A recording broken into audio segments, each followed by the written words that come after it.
Let's be honest, Rings of Power Season 2 hasn't exactly started with a bang. In fact, the first 3 episodes felt like dragging a boulder uphill. In the rain wearing roller skates, but don't worry, things are about to get wild in episode 4.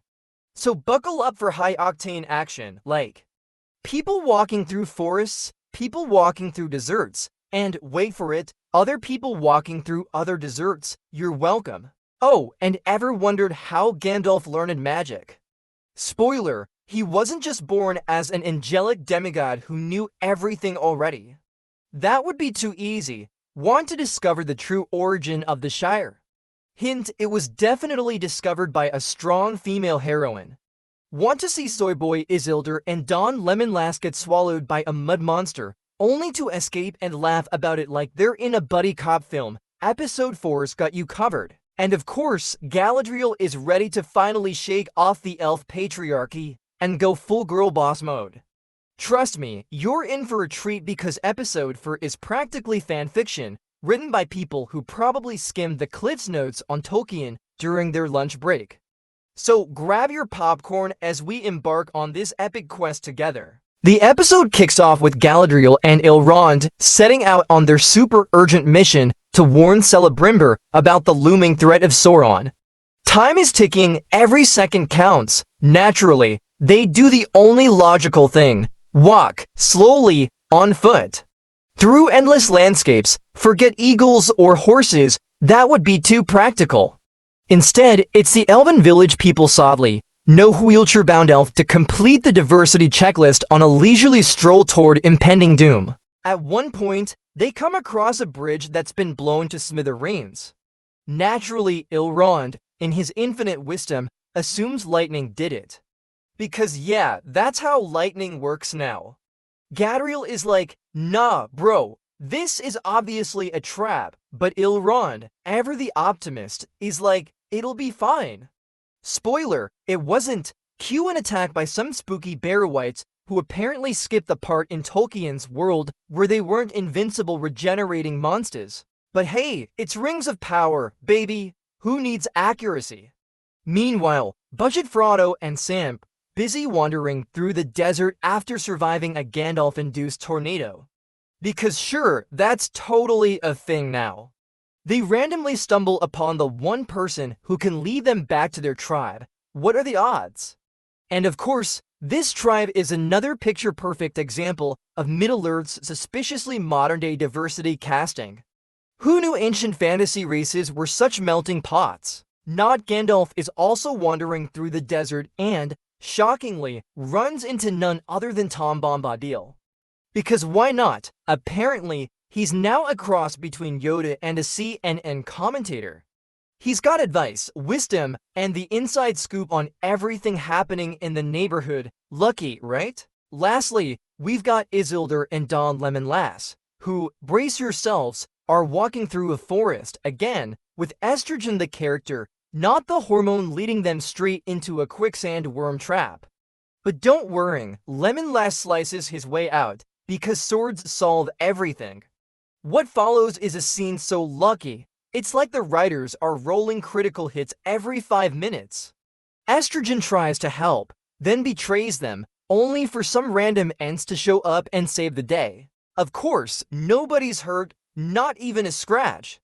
Naturally, episode 4 wraps up with Galadriel going full girl boss, single-handedly taking on an orc army while the rest of the cast stands around watching, probably wondering how they got here. If you thought the fight scenes in Season 1 were bad, oh, sweet summer child, you haven't seen cringe until now. The orcs seem to be in a dance-off rather than a battle, standing politely as Galadriel tries to remember her choreography. In summary, this episode digs even deeper into the how bad can it get hole. It's a wild mix of recycled scenes, soulless characters, and dialogue so hollow it echoes. If you're here for actual Tolkien lore yeah, you're in the wrong place. But if you enjoy a good laugh at the sheer absurdity, then episode 4 delivers in spades. Guard your loins, folks, we've still got a long way to go. So let's talk about this girl Isildur has known for approximately 5 minutes. Despite her constant knack for backstabbing him, he keeps trusting her like she's the next best thing to sliced bread. And then there's the character who's supposed to be a stand-in for Gandalf, but ends up being as clueless as a cat in a dog show. This character has mastered the art of looking perplexed and achieving absolutely nothing, a skill she's been perfecting for an entire season. As for our favorite drama queen, let's call her Galadriel, who's always hogging the spotlight. The showrunners seem to have had a faint glimmer of self-awareness about how much she was disliked in Season 1. They made half-hearted attempts to humanize her in Season 2, starting with her being mildly chastised by the king and stripped of her power. But like an addict falling off the wagon, she's right back to her old self, grumbling and glaring as she takes orders from Elrond. Morphet Clark's performance is so intense it's hard to tell if she's acting or just genuinely peeved that no one warmed up to her take on the character. Instead of coming across as vulnerable or sympathetic, she seems like a sulky teenager who's just been told to clean their room. The only redeeming quality of this episode? The ants and the bear whites looked pretty cool, I guess. Even if the battles involving them looked like actors were having a sword fight with invisible ghosts. It's a bit like admiring the new CGI effects while ignoring the fact that the story is still about as coherent as a toddler's crayon drawing. To be fair, while I love the Peter Jackson trilogy, I think we can all agree the ants weren't exactly visual masterpieces. But here's a twist: 20 years of CGI development has actually made them look better. However, aside from some flashy visuals, the episode is a mishmash of disjointed plotlines, poorly directed and written, with the acting about as inspired as a soggy sponge. It's like watching a bunch of separate bubbles float around, each existing in its own little world without any real connection.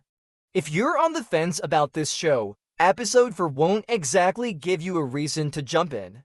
Anyway, that's all for now. Time to hit the escape button. Let's just say this episode was a masterclass in aimlessness. There's no focus, no clue about time or place, and the urgency level is about as high as a snail on a leisurely stroll.